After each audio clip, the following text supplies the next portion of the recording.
ಯಾಕೆ ಮೋದಿಜಿಯವರು press conference ಮಾಡಲ್ಲ? ಇಸ್ ಬಾರ್ 400 ಪಾರ್ ಅಂದರು. ಏನಪ್ಪ ಪ್ರಚಾರ ಮಾಡಿದ್ರು? ಮೋದಿಜಿ ಬಂದರೆ ಸಂವಿಧಾನನೇ ಬದಲಾಯಿಸ್ಬಿಡ್ತಾರೆ. ಯಾರಪ್ಪ ಪ್ರಚಾರ ಮಾಡಿದ್ದು?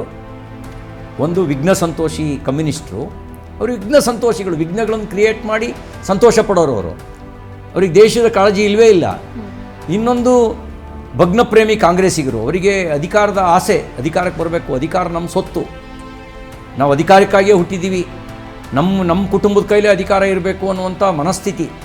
ಯಾವಾಗ ಅಧಿಕಾರ ಕಳ್ಕೊಂಡ್ರು ಹತಾಶೆಯಿಂದ ತುರ್ತು ಪರಿಸ್ಥಿತಿ ಹೇರಿ ಸಂವಿಧಾನವನ್ನೇ ಜೈಲಿಗಟ್ಟಿದವರು, ಅದನ್ನೇ ಬಂದಿಖಾನೆ ಒಳಗಿಟ್ಟವರು, ಅವರು ಸಂವಿಧಾನ ಬದಲಾಯಿಸ್ಬಿಡ್ತಾರೆ ಅಂತ ಹೇಳಿದ್ರು. ವಿರೋಧ ಪಕ್ಷಗಳು ಮೋದಿಜಿಯವರನ್ನ ಶತಾಯಗತಾಯ ಸೋಲಿಸಲೇಬೇಕು ಅಂತ ಎಲ್ಲರೂ ಒಗ್ಗಟ್ಟಾಗ್ಬಿಟ್ರು. ಆದರೂ ಕೂಡ ಮೋದಿಜಿಯವರನ್ನು ಸೋಲಿಸೋದಕ್ಕಾಗಲಿಲ್ಲ. ಯಾಕೆ ಮೋದಿಜಿಯವರು ವಿರೋಧ ಪಕ್ಷಗಳು ಹೇಳೋ ಹಾಗೆ EVM ಹ್ಯಾಕ್ ಮಾಡಿಬಿಟ್ರ ಅಥವಾ ಸಿಸ್ಟಮನ್ನೇ ಹ್ಯಾಕ್ ಮಾಡಿಬಿಟ್ಟಿದ್ದಾರೆ? ಕೇವಲ ಅನುಮಾನ, ತನ್ನ ಸೋಲನ್ನು ಒಪ್ಕೊಳ್ಳದೆ ಅನುಮಾನ ಸೃಷ್ಟಿಸುವಂಥ ಕೆಲಸ ಮಾಡ್ತಿದ್ದಾರೆ. ಆದರೆ SIR ಮೇಲೆ ಅನುಮಾನ ಪಟ್ಟರು, ಅಪನಂಬಿಕೆ ಹುಟ್ಟಾಕೋ ಕೆಲಸ ಮಾಡ್ತಿದ್ದಾರೆ. ಯಾಕೆ ಸರ್ ಅಷ್ಟು ಭಯ? ಯಾಕೆ? ಅಲ್ಲ, ನೀವೇನಂದರೆ ಸತ್ತವ್ರ ಹೆಸರು ತೆಗಿಬಾರ್ದಾ? ಮನ್ ಕಿ ಬಾತು ನಮ್ಮ ದೇಶದ ಯಾವ ಪ್ರಧಾನಮಂತ್ರಿಗಳು ಮಾಡ್ತಾಯಿದ್ರು? ಒಂದು ಶಬ್ದ ರಾಜಕಾರಣ ಮಾತಾಡಲ್ಲ. ಆ ಒಂದೊಂದು ಶಬ್ದದಲ್ಲೂ ಕೂಡ ಒಳ್ಳೆಯದನ್ನು ಗುರುತಿಸಿ ಹಂಚುವ ಕೆಲಸ ಮಾಡ್ತಾರೆ. ಸಾಮಾನ್ಯ ಜನರಿಗೂ ನಾನು ಏನಾದ್ರು ಮಾಡಬೇಕು ಅನ್ನೋವಂಥ ಪ್ರೇರಣೆ ಸಿಗುವಂತೆ ಕೆಲಸ ಮಾಡ್ತಾರೆ. ಮೋದಿಯವರ ಕಾರ್ಯವೈಖರಿಯೇ ಬೇರೆ ರೀತಿದು ಅಂತ ನಿಮ್ಗೆ ಹೇಳಿದೆ. ಪದ್ಮ ಪ್ರಶಸ್ತಿ ಮುಂಚೆ ಯಾರಿಗೆ ಸಿಗ್ತಾ ಇತ್ತು? ಪರವಾಗಿ ಕೆಲಸ ಬಟ್ಟಂಗಿಗಳಿಗೆ, ಸೆಲೆಬ್ರಿಟಿಗಳಿಗೆ. ಈಗ ಯಾರಿಗೆ ಸಿಗ್ತಾ ಇದೆ? ಎಲೆಮರೆಯ ಕಾಯಿಗಳ ರೀತಿಯಲ್ಲಿ ಸಮಾಜಕ್ಕಾಗಿ ಕೆಲಸ ಮಾಡುವಂಥ ಸಜ್ಜನ ವ್ಯಕ್ತಿಗಳಿಗೆ ಸಿಗ್ತಾ ಇದೆ. ಇನ್ಫ್ಲೂಯೆನ್ಸಿಂದ ಸಿಗ್ತಾ ಇಲ್ಲ.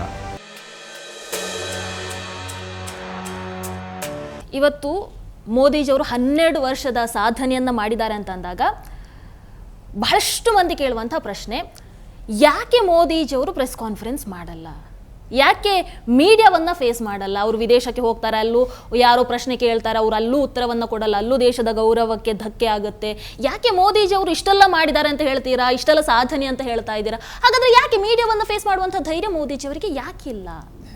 ನೋಡಿ, 140 ಕೋಟಿ ಜನರ ಆಶೀರ್ವಾದದಿಂದ ಪ್ರೈಮ್ ಮಿನಿಸ್ಟರ್ ಆದವರಿಗೆ ಧೈರ್ಯ ಇಲ್ಲ ಅಂತನ್ನೋದೇ ಒಂದು ಅಸಂಬದ್ಧವಾಗಿರ್ತಕ್ಕಂಥ ಪ್ರಶ್ನೆ ಆಗತ್ತೆ.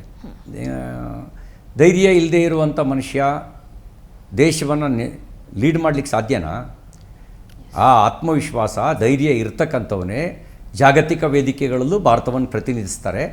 ಭಾರತದ ಸಂಸತ್ತಿನಲ್ಲೂ ಪ್ರತಿಯೊಂದು ಶಬ್ದಕ್ಕೂ ಉತ್ತರ ಕೊಟ್ಟಿದ್ದಾರೆ. ಅವರು ಒಬ್ಬೊಬ್ಬರ ಕಾರ್ಯಶೈಲಿ ಒಂದೊಂದು ಥರ ಇರುತ್ತೆ. ಮೋದಿಜಿಯವರ ಅವ್ರದ್ದು ಕಾರ್ಯಶೈಲಿ ಭಿನ್ನ. ಅವ್ರ ಕಾರ್ಯಶೈಲಿ ಜನರಿಗಾಗಿ ಕೆಲಸ ಮಾಡೋದು, ದೇಶಕ್ಕಾಗಿ ಕೆಲಸ ಮಾಡೋದು ಅವ್ರ ಕಾರ್ಯಶೈಲಿ. ಮತ್ತು ಜನರಿಗೆ ಬೇರೆ ಬೇರೆ ವೇದಿಕೆಗಳ ಮೂಲಕ ಜನರನ್ನು ಕನೆಕ್ಟ್ ಆಗಿದ್ದಾರೆ. ಮನ್ ಕಿ ಬಾತು ನಮ್ಮ ದೇಶದ ಯಾವ ಪ್ರಧಾನಮಂತ್ರಿಗಳು ಮಾಡ್ತಾಯಿದ್ರು? ಒಂದು ಶಬ್ದ ರಾಜಕಾರಣ ಮಾತಾಡಲ್ಲ. ಆ ಒಂದೊಂದು ಶಬ್ದದಲ್ಲೂ ಕೂಡ ಒಳ್ಳೆಯದನ್ನು ಗುರುತಿಸಿ ಹಂಚುವ ಕೆಲಸ ಮಾಡ್ತಾರೆ. ಸಾಮಾನ್ಯ ಜನರಿಗೂ ನಾನು ಏನಾದ್ರು ಮಾಡಬೇಕು ಅನ್ನೋವಂಥ ಪ್ರೇರಣೆ ಸಿಗುವಂತೆ ಕೆಲಸ ಮಾಡ್ತಾರೆ. ಅಷ್ಟು ಮಾತ್ರ ಅಲ್ಲ, ಮೋದಿಯವರ ಕಾರ್ಯವೈಖರಿಯೇ ಬೇರೆ ರೀತಿದು ಅಂತ ನಿಮ್ಗೆ ಹೇಳಿದೆ. ಪದ್ಮ ಪ್ರಶಸ್ತಿ ಮುಂಚೆ ಯಾರಿಗೆ ಸಿಗ್ತಾ ಇತ್ತು? ಯಾರು ಅವರ ಪರವಾಗಿ ಕೆಲಸ ಬಟ್ಟಂಗಿಗಳಿಗೆ, ಸೆಲೆಬ್ರಿಟಿಗಳಿಗೆ. ಈಗ ಯಾರಿಗೆ ಸಿಗ್ತಾ ಇದೆ? ಎಲೆಮರೆಯ ಕಾಯಿಗಳ ರೀತಿಯಲ್ಲಿ ಸಮಾಜಕ್ಕಾಗಿ ಕೆಲಸ ಮಾಡುವಂಥ ಸಜ್ಜನ ವ್ಯಕ್ತಿಗಳಿಗೆ ಸಿಗ್ತಾ ಇದೆ. ಇನ್ಫ್ಲೂಯೆನ್ಸಿಂದ ಸಿಗ್ತಾ ಇಲ್ಲ. ಸೂಲ್ಗಿತ್ತಿ ನರಸವ್ವನ ಬಗ್ಗೆ ಯಾರು ಇನ್ಫ್ಲೂಯೆನ್ಸ್ ಮಾಡಿದ್ರು? ಅವ್ರನ್ನ ಗುರುತಿಸಿ ಪದ್ಮ ಪ್ರಶಸ್ತಿ ಕೊಟ್ಟರಲ್ಲ. ಸುಕ್ರಿ ಬೊಮ್ಮನಗೌಡರ ಪರವಾಗಿ ಯಾರು ಶಿಫಾರಸು ಪತ್ರ ಕೊಟ್ಟಿದ್ರು? ಆ ತಾಯಿಗೆ ಮೇಲ್ವಸ್ತ್ರವನ್ನೇ ಹಾಕಿ ಗೊತ್ತಿರಲಿಲ್ಲ. ಆ ತಾಯಿ ರಾಷ್ಟ್ರಪತಿ ಭವನಕ್ಕೆ ಬಂದಾಗ ಇವ್ರು ಪ್ರಧಾನಮಂತ್ರಿ ಅನ್ನೋದು, ರಾಷ್ಟ್ರಪತಿ ಅನ್ನೋದು ಗೊತ್ತಿಲ್ಲದೆ ಒಳ್ಳೆಯದಾಗಲಿ ಅಂತ ಹೇಳ್ತಾ ಇತ್ತು ಆ ತಾಯಿ. ಅಂದರೆ ನಾನು ಯಾರಿಗೆ ಹೇಳ್ತಾ ಇದ್ದೀನಿ ಅನ್ನೋದು ಗೊತ್ತಿಲ್ಲ. ಅಂದರೆ ಅಂಥವ್ರನ್ನೆಲ್ಲ ಗುರುತಿಸಿ ಅವ್ರು ಎಲೆಮರೆ ಕಾಯಿ ರೀತಿಯಲ್ಲಿ ಕೆಲಸ ಮಾಡ್ತಿದ್ದವ್ರಿಗೆ ಕೊಟ್ಟರಲ್ಲ. ಹಾಜಬ್ಬ ಶಾಲೆ ನಿರ್ಮಾಣ ಮಾಡಿದ್ದನ್ನು ಗುರುತಿಸಿ ಅಲ್ಲಿ ಲೋಕಲಲ್ಲೂ ಭಾಳ ಜನರಿಗೆ ಗೊತ್ತಿರಲಿಲ್ಲ. ಆದರೆ ಅಂಥದನ್ನು ಗುರುತಿಸುವಂಥ ದೂರದೃಷ್ಟಿ ಇರುವ ಪ್ರಧಾನಮಂತ್ರಿ, ವ್ಯವಸ್ಥೆಯಲ್ಲಿ ಪರಿವರ್ತನೆ ತಂದಿದ್ದಾರೆ. ನಾವಿದನ್ನು ಗಮನಿಸಬೇಕು. ಒಂದು ವ್ಯವಸ್ಥೆಯಲ್ಲಿ ಪರಿವರ್ತನೆ ಆಗಿದೆ. ಸಾಮಾನ್ಯ ಜನರಿಗೂ ಅನಿಸಿದೆ ಈ ಸರ್ಕಾರ ನಂದು ಅಂಥೇಳಿ. ಜನರಿಗೆ ಕನೆಕ್ಟ್ ಆಗಿದ್ದಾರೆ. ಹೈಯೆಸ್ಟ್ ಕನೆಕ್ಟ್ ಆಗಿರೋ ಪ್ರೈಮ್ ಮಿನಿಸ್ಟ್ರು. ಡಿಸ್ಕನೆಕ್ಟ್ ಆಗಿದ್ದರೆ ಅವ್ರ ಮೇಲೆ ನಡೆದ ಅಪಪ್ರಚಾರಕ್ಕೆ ಅವ್ರು ಯಾವತ್ತೋ ಸೋತ್ಬಿಡೋರು. ಕನೆಕ್ಟ್ ಆಗಿರೋ ಕಾರಣಕ್ಕೆ ಅಪಪ್ರಚಾರದ ನಡುವೆನೂ 3ನೇ ಬಾರಿಗೆ ಪ್ರಧಾನಮಂತ್ರಿ ಆದರು. ಇಸ್ ಬಾರ್ 400 ಪಾರ್ ಅಂದರು. ಏನು ಅಪಪ್ರಚಾರ ಮಾಡಿದ್ರು? ಮೋದಿಜಿ ಬಂದರೆ ಸಂವಿಧಾನನೇ ಬದಲಾಯಿಸ್ಬಿಡ್ತಾರೆ. ಯಾರು ಅಪಪ್ರಚಾರ ಮಾಡಿದ್ದು? ಒಂದು ವಿಘ್ನ ಸಂತೋಷಿ ಕಮ್ಯುನಿಸ್ಟ್ರು. ಅವರು ವಿಘ್ನ ಸಂತೋಷಿಗಳು. ವಿಘ್ನಗಳನ್ನು ಕ್ರಿಯೇಟ್ ಮಾಡಿ ಸಂತೋಷ ಪಡೋರು ಅವರು. ಅವ್ರಿಗೆ ದೇಶದ ಕಾಳಜಿ ಇಲ್ಲವೇ ಇಲ್ಲ. ಇನ್ನೊಂದು ಭಗ್ನಪ್ರೇಮಿ ಕಾಂಗ್ರೆಸ್ಸಿಗರು. ಅವರಿಗೆ ಅಧಿಕಾರದ ಆಸೆ, ಅಧಿಕಾರಕ್ಕೆ ಬರಬೇಕು, ಅಧಿಕಾರ ನಮ್ಮ ಸೊತ್ತು, ನಾವು ಅಧಿಕಾರಕ್ಕಾಗಿಯೇ ಹುಟ್ಟಿದ್ದೀವಿ, ನಮ್ಮ ಕುಟುಂಬದ ಕೈಲೇ ಅಧಿಕಾರ ಇರಬೇಕು ಅನ್ನುವಂಥ ಮನಸ್ಥಿತಿ. ಯಾವಾಗ ಅಧಿಕಾರ ಕಳ್ಕೊಂಡ್ರು ಹತಾಶೆಯಿಂದ ತುರ್ತು ಪರಿಸ್ಥಿತಿ ಹೇರಿ ಸಂವಿಧಾನವನ್ನೇ ಜೈಲಿಗಟ್ಟಿದವರು, ಅದನ್ನೇ ಬಂದಿಖಾನೆ ಒಳಗಿಟ್ಟವರು, ಅವರು ಸಂವಿಧಾನ ಬದಲಾಯಿಸ್ಬಿಡ್ತಾರೆ ಅಂತ ಹೇಳಿದ್ರು, ಅಪಪ್ರಚಾರ ಮಾಡಿದ್ರು. ಈ ಅಪಪ್ರಚಾರಗಳ ನಡುವೆನೂ ಕರ್ನಾಟಕದ ಜನ ಮತ್ತು ದೇಶದ ಜನ ಮೋದಿಜಿಯವರ ಬೆಂಬಲಕ್ಕೆ ನಿಂತರು. 3ನೇ ಬಾರಿಗೆ ಪ್ರಧಾನಮಂತ್ರಿ ಮಾಡಿದ್ರು. ಪರಿವರ್ತನೆ ನಮ್ಮ ಅನುಭವಕ್ಕೆ ಬರ್ತಾ ಇದೆಯಲ್ರಿ. ನಮ್ಮ ಅನುಭವಕ್ಕೆ ಬರ್ತಾ ಇದೆ. ಯಾವ ಕಾಲದಲ್ಲಿ ಭಯೋತ್ಪಾದನೆ ನಡೆದರೆ ಆ ಭಯೋತ್ಪಾದನೆಗೆ ತಕ್ಷಣ ಸರ್ಜಿಕಲ್ ಸ್ಟ್ರೈಕ್ ಮೂಲಕ ಉತ್ತರ ಕೊಡುವಂಥ ವ್ಯವಸ್ಥೆ ಇತ್ತು ಹೇಳಿ. ಈಗ ಸರ್ಜಿಕಲ್ ಸ್ಟ್ರೈಕ್ ಮೂಲಕ ಉತ್ತರ ಸಿಗ್ತಾ ಇದೆ.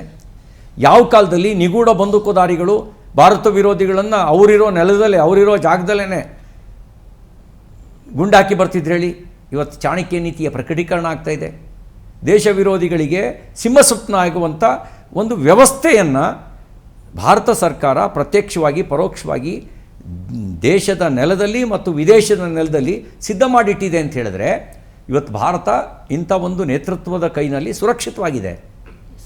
ಬಟ್ ಸರ್, ಅಫ್ಕೋರ್ಸ್ ನಾವು ಭಾರತೀಯರು ಅಂತ ಅಂದಾಗ ನಾವು surgical strike, air strike, operation Sindoor ಇವೆಲ್ಲವನ್ನು ಕೂಡ ನಾವು ನೋಡ್ತೀವಿ, ಗುರುತಿಸ್ತೀವಿ, ಅದನ್ನು ಅಪ್ರಿಷಿಯೇಟ್ ಮಾಡ್ತೀವಿ. ಬಟ್ ಈ ಬಾರಿ ಆಪರೇಷನ್ ಸಿಂಧೂರ ಅಂತ ಬಂದಾಗ ಅದು ಹ್ಯೂಜ್ ಸಕ್ಸಸ್ ಆಯಿತು. ಬಟ್ ಒಂದು ಕಡೆ ಏನಾಯಿತು ಅಂತಂದರೆ, ನಮಗೆ ಪಾಕಿಸ್ತಾನವನ್ನು ಮುಗಿಸುವಂಥ ಎಲ್ಲ ಅವಕಾಶ ಇತ್ತು. ಆದರೆ ಮೋದಿಜಿ ಟ್ರಂಪ್ ಮಾತನ್ನು ಕೇಳಿ ಯುದ್ಧವನ್ನು ಅರ್ಧಕ್ಕೆ ನಿಲ್ಲಿಸ್ಬಿಟ್ರು.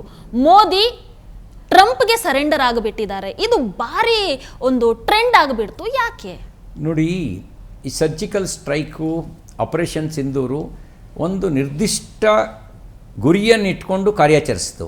ಆ ನಿರ್ದಿಷ್ಟ ಗುರಿಯನ್ನು ಟಾರ್ಗೆಟ್ ಮುಗಿದ ಮೇಲೆ ನಾವು ಆ ನಿರ್ದಿಷ್ಟ ಗುರಿ ಮುಗಿದ ಮೇಲೆ ನಮ್ದು ಇಷ್ಟೇ, ಮುಂದುವರೆದ್ರೆ ಮತ್ತೆ ಮುಂದುವರಿತೀವಿ ಅಂತ ಎಚ್ಚರಿಕೆಯನ್ನು ಕೊಟ್ಟು ನಾವೇನು ಡೆಸ್ಟ್ರಾಯ್ ಮಾಡಬೇಕಿತ್ತು ಮಾಡಿದ್ವಿ. ಅವ್ರ ಕ್ಯಾಂಪ್ಗಳನ್ನು, ತರಬೇತಿ ಶಿಬಿರಗಳನ್ನು, ಭಯೋತ್ಪಾದಕ ತರಬೇತಿ ಶಿಬಿರಗಳನ್ನು ಡೆಸ್ಟ್ರಾಯ್ ಮಾಡಿದ್ವಿ. ಮುಟ್ಟಿದರೆ ತಟ್ಟಿಬಿಡ್ತೀವಿ ಅನ್ನೋ ಅಂಥ ಎಚ್ಚರಿಕೆಯನ್ನು ತೋರಿಸಿದ್ವಿ. ತೋರಿಸಿದ ಮೇಲೆ ಆಮೇಲೆ ಹೇಳಿದ್ವಿ, ಇನ್ನೇನಾದ್ರು ಬಾಲ ಬಿಚ್ಚಿದ್ರೆ ಹುಷಾರ್ ಅನ್ನೋ ಎಚ್ಚರಿಕೆಯನ್ನು ಕೊಟ್ವಿ. ಆ ಎಚ್ಚರಿಕೆಯನ್ನು ಕೊಟ್ಟು ನಾವೇನು ಅನ್ನುವಂಥ ಸಂದೇಶನ ಕೊಟ್ಟಿದ್ದೀವಿ. ಇದು ಬದಲಾಗಿರೋ ಭಾರತ. ಒಂದು ಕೆನ್ನೆಗೆ ಹೊಡೆದ್ರೆ ಇನ್ನೊಂದು ಕೆನ್ನೆ ತೋರಿಸುವ ಭಾರತ ಅಲ್ಲ. ಕೆನ್ನೆಗೆ ಹೊಡಿಲಿಕ್ಕೆ ಅಂತ ಬಂದರೆ ನಿನ್ನ ಕೈಯೇ ಉಳಿಯಲ್ಲ ಅನ್ನುವ ಸಂದೇಶವನ್ನು ಕೊಡುವ ಕೆಲಸವನ್ನು ಆಪರೇಷನ್ ಸಿಂಧೂರದ ಮೂಲಕ ಮಾಡ್ತು. ಇನ್ನೂ ಬಾಲ ಬಿಚ್ಚಿದರೆ ನೀವೇ ಉಳಿಯಲ್ಲ ಅನ್ನುವಂಥ ಸಂದೇಶವನ್ನು ಕೂಡ ಕೊಡೋ ಕೆಲಸ ಮಾಡಿದೆ. ಹಾಗಾಗಿ ಭಾರತ ತನ್ನ ಸುರಕ್ಷತೆ ವಿಷಯದಲ್ಲಿ ರಾಜಿ ಮಾಡ್ಕೊಂಡಿಲ್ಲ. ಸ್ಟ್ರಾಟಜಿಕ್ಕಾಗಿ ಕೆಲಸ ಮಾಡ್ತಾಯಿದ್ದೀವಿ, ಸ್ಟ್ರಾಟಜಿಕ್ಕಾಗಿ ಕೆಲಸ ಮಾಡಿದ್ದೀವಿ. ವಿದೇಶಾಂಗ ನೀತಿಯಲ್ಲಿ ಆ್ಯಕ್ಚುಲಿ ಮೋದಿ ಜೈಶಂಕರ್ ಜೋಡಿ ಹೆಂಗೆ ವರ್ಕ್ ಆಯಿತು ಅಂತ ನೀವು ಹೇಳ್ತೀವಿ? ಜೈಶಂಕರ್ರು ಸಿಂಪಲ್ ಆಗಿದ್ದಾರೆ, ಅಪ್ಪಟ ದೇಶಭಕ್ತ, ಹೇಗೆ ವಿದೇಶಿಗಳ ಜೊತೆ ವ್ಯವಹರಿಸಬೇಕು ಅಂತ ಗೊತ್ತು. ವಿದೇಶಾಂಗ ನೀತಿ ಇವತ್ತು ಭಾರತ ಕೇಂದ್ರಿತ. ನಮ್ಮ ದೇಶದ ಇಂಟ್ರೆಸ್ಟನ್ನು ಪ್ರೊಟೆಕ್ಟ್ ಮಾಡುತ್ತೆ. ಅದು ಅಮೇರಿಕಾ ಕೇಂದ್ರಿತನೂ ಅಲ್ಲ, ರಷ್ಯಾ ಕೇಂದ್ರಿತನೂ ಅಲ್ಲ. ನಮಗೇನು ಅನುಕೂಲ ಆಗುತ್ತೆ ಅದು. ಅದನ್ನೇ ಹೇಳಿದರು ಯುರೋಪ್ನವರು, ನೀವು ರಷ್ಯಾದ ಜೊತೆಯಲ್ಲಿ ಪೆಟ್ರೋಲ್ ಪರ್ಚೇಸ್ ಮಾಡಬಾರ್ದು ಅಂದರೆ ನೀವು ಕಡಿಮೆ ರೇಟಿಗೆ ಕೊಡಿ, ನಾವು ತೊಗೊಳ್ತೀವಿ. ನೀವು ರೇಟ್ ರೈಸ್ ಮಾಡಿಕೊಂಡು ರಷ್ಯಾದ ಜೊತೆಗೆ ಪರ್ಚೇಸ್ ಮಾಡಬೇಡಿ ಅಂತ ಹೇಳಿದ್ರೆ ನನ್ನ ದೇಶದ ಜನರಿಗೆ ನಾವು ಕಡಿಮೆ ದರದಲ್ಲಿ ಪೂರೈಸಬೇಕು, ನೀವು ಕಡಿಮೆ ಕೊಡಿ ಅನ್ನೋ ಮಾತನ್ನು ಹೇಳಿದರು. ನೀವು ಇದರಿಂದ ಲಾಭ ಮಾಡ್ಕೊಳಕ್ಕೆ ಹೊಟ್ಟಿದ್ದೀರಿ, ನಾವು ರಷ್ಯಾದ ಜೊತೆ ಕೊಂಡ್ಕೊಳ್ತೀವಿ, ನಿಮಗೆ ಅವ್ರು ಕಡಿಮೆ ಕೊಡ್ತಾರೆ, ಕಡಿಮೆ ಕೊಡ್ತಗೋದು, ನೀವು ಕಡಿಮೆ ಕೊಡಿ, ನಿಮ್ಮ ಹತ್ರ ಕೊಂಡ್ಕೊಳ್ತೀವಿ. ಸರ್, ಇಷ್ಟೆಲ್ಲ ಆಗ್ತಾ ಇದೆ. ವಿರೋಧ ಪಕ್ಷಗಳು ಮೋದಿಜಿಯವರನ್ನ ಶತಾಯಗತಾಯ ಸೋಲಿಸಲೇಬೇಕು ಅಂತ ಎಲ್ಲರೂ ಒಗ್ಗಟ್ಟಾಗ್ಬಿಟ್ರು. ಆದರೂ ಕೂಡ ಮೋದಿಜಿಯವರನ್ನು ಸೋಲಿಸೋದಕ್ಕಾಗಲಿಲ್ಲ. ಯಾಕೆ ಮೋದಿಜಿಯವರು ವಿರೋಧ ಪಕ್ಷಗಳು ಹೇಳೋ ಹಾಗೆ EVM ಹ್ಯಾಕ್ ಮಾಡಿಬಿಟ್ರ ಅಥವಾ ಸಿಸ್ಟಮನ್ನೇ ಹ್ಯಾಕ್ ಮಾಡಿಬಿಟ್ಟಿದ್ದಾರೆ? ಅವ್ರಿಗೊಂದು ಹತಾಶೆ ಮತ್ತು ಒಂದು ಕಾಯಿಲೆ. ಅದೇನು ಅಂತ ಹೇಳಿದ್ರೆ, ಅವರು ಗೆದ್ದಾಗ ಪ್ರಜಾಪ್ರಭುತ್ವದ ಗೆಲುವು, ಅವ್ರು ಸೋತ್ರೆ EVM ಹ್ಯಾಕ್ ಮಾಡಿದ್ದಾರೆ. ಚುನಾವಣಾ ಆಯೋಗ ಹೇಳ್ತು EVM ಕುರಿತಾಗಿ ಬನ್ನಿ ಹ್ಯಾಕ್ ಮಾಡಿ ತೋರಿಸಿ ಅಂತ. ಅವ್ರು ಯಾವುದೇ ಚಾಲೆಂಜನ್ನು ಸ್ವೀಕಾರ ಮಾಡಲಿಲ್ಲ. ನ್ಯಾಯಾಲಯಕ್ಕೆ ಹೋಯಿತು, ನ್ಯಾಯಾಲಯದಲ್ಲಿ ಇವರು ಪ್ರೂವ್ ಮಾಡೋಕ್ಕಾಗಲಿಲ್ಲ. ಕೇವಲ ಅನುಮಾನ, ತನ್ನ ಸೋಲನ್ನು ಒಪ್ಕೊಳ್ಳದೆ ಅನುಮಾನ ಸೃಷ್ಟಿಸುವಂಥ ಕೆಲಸ ಮಾಡ್ತಿದ್ದಾರೆ. ಇನ್ನು ಕೈಲಾಗದವನು ಮೈ ಪರ್ಚ್ಕೊಂಡ ಅಂತ ಗಾದೆ ಮಾತಿದೆ. ಮೈ ಪರ್ಚ್ಕೊಳ್ಳೋ ಕೆಲಸ ಅವ್ರು ಮಾಡಲಿ ಬಿಡಿ. ಮೋದಿಜಿಯವರು ಪ್ರಧಾನಮಂತ್ರಿ ಆಗೋಕ್ಕೆ ಮುಂಚೆ 5 ರಾಜ್ಯಗಳಲ್ಲಿ ಅಧಿಕಾರದಲ್ಲಿದ್ವಿ 2014ಕ್ಕೆ ಮುಂಚೆ. ಈ 22 ರಾಜ್ಯಗಳಲ್ಲಿ ಅಧಿಕಾರಕ್ಕೆ ಬಂದಿದ್ದೀವಿ. 1, 2, 3 ರಾಜ್ಯಗಳಲ್ಲಿ ಕಾಂಗ್ರೆಸ್ ಉಳ್ಕೊಂಡಿದೆ. ಕೇರಳ, ಕರ್ನಾಟಕ, ತೆಲಂಗಾಣ, ಹಿಮಾಚಲ್ ಪ್ರದೇಶದಲ್ಲಿ ಇತ್ತೀಚೆಗೆ ನಡೆದಂಥ ಕಾರ್ಪೊರೇಷನ್ ಚುನಾವಣೆಗಳಲ್ಲಿ BJP ಸ್ವೀಪ್ ಮಾಡ್ತು. ಕರ್ನಾಟಕದಲ್ಲೂ ಕೂಡ ಭವಿಷ್ಯದ ದಿನಗಳಲ್ಲಿ BJPನೇ ಬರುತ್ತೆ. ತೆಲಂಗಾಣದಲ್ಲೂ ಕಾಂಗ್ರೆಸ್ ಬರೋಕ್ಕೆ ಸಾಧ್ಯನೇ ಇಲ್ಲ. ಹೀಗಿರುವಂಥ ಸ್ಥಿತಿಯಲ್ಲಿ ಅವು ಮೈ ಪರ್ಚ್ಕೊಳ್ಳದೆ ಇನ್ನೇನು ಮಾಡ್ತಾರೆ? ಮೈ ಪರ್ಚ್ಕೊಳ್ಳಿ.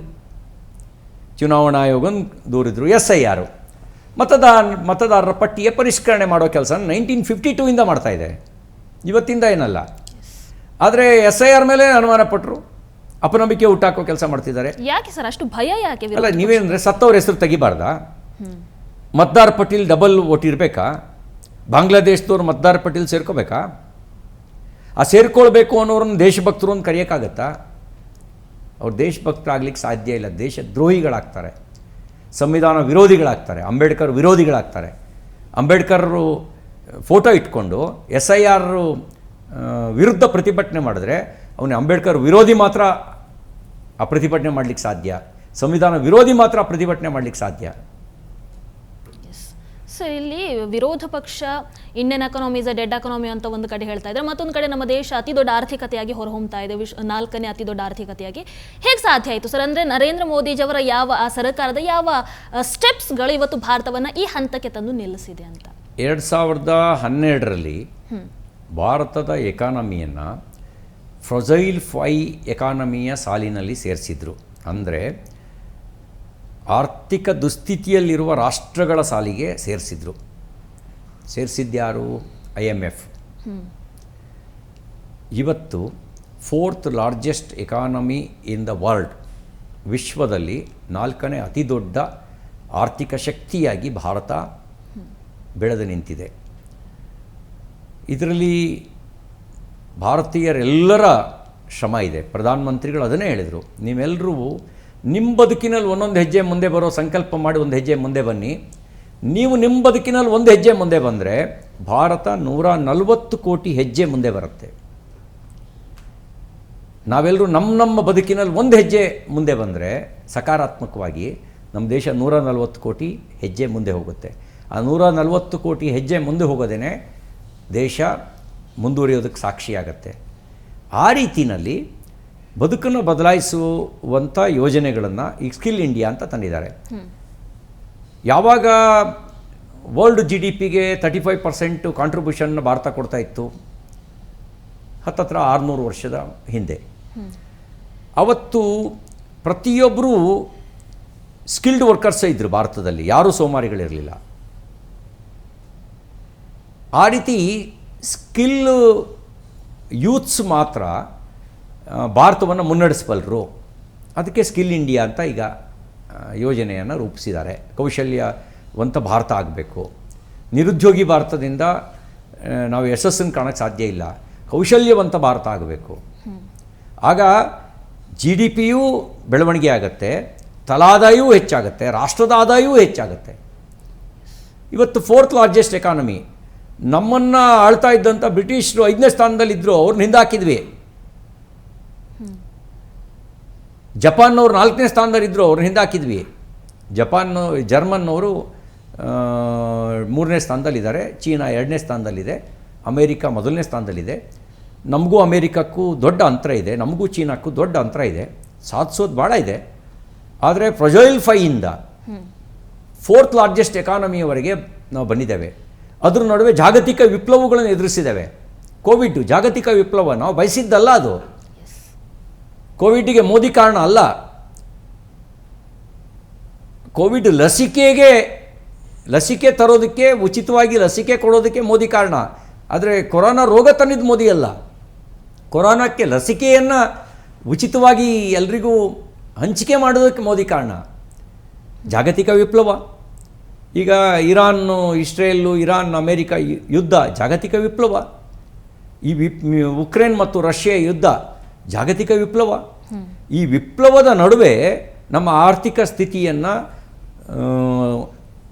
ಮುಂದುವರಿಸ್ಕೊಂಡು ಹೋಗೋದಿದೆಯಲ್ಲ, ಅದಕ್ಕೆ ಕೆಲವೊಮ್ಮೆ ಏನಾಗ್ತದೆ, ಅಜೀರ್ಣ ಆದಾಗ ಪಥ್ಯ ಪಾಲಿಸಬೇಕು.